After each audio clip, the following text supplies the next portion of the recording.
guddiga loo magacaabay xaqiiq raadinta degmada Wallaweyn ayaa maalinkii labaad waxa ay kulan la yeesheen qaar kamid ah odayaasha dhaqanka degmada Wallaweyn si wax looga ogaado tabashadooda iyo baahiyaha ay qabaan. kulanka intuu socday ayaa guddiga mid u dhageystay nabaddoonnada iyo samadoonnada waxaana isla meel dhigan in hore loo ambaqaado isla markaana la soo afjaro arrimaha khilaafka jira.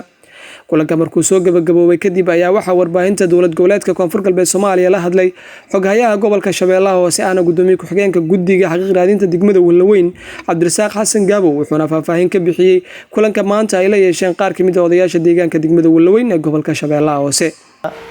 inta aan joogno waxaan ka shaqeyn doonaa in aan la kulanno ururada bulshada, haweenka, samadoonnada iyo nabaddoonnada.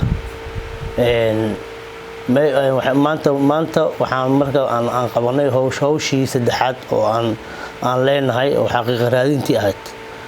marka meel fiican ayay wax noo marayaan.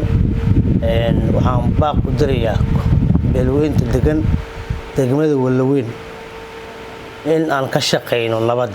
waxaan u joogno waxa nabadeyn dadka meesha degan waa walaalo. waxaan ka digaynaa hadallada xanafta leh idaacadaha laga sii deynayo in la joojiyo oo nabad aan ka shaqeyno dadka oo abti aysan.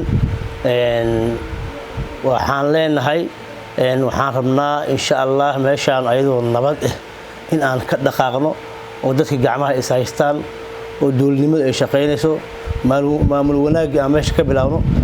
waxaa ku soo socda wafud badan meesha ku soo socoto oo hogaaminayo gudoomiyaha gobolka Shabeellaha Hoose mudane Cabdiqaadir Maxamed Nuursiidi maalmaha soo socda insha Allah degmada Wallaweyn ku soo wajahan yahay. waxaan rabnaa ayadoo hawshii ay meel fiican marayso oo nabadii aan meel fiican ka gaarnay in aan gudoomiyaha soo dhaweeyno saas iyo billahi tawfiiq insha Allah.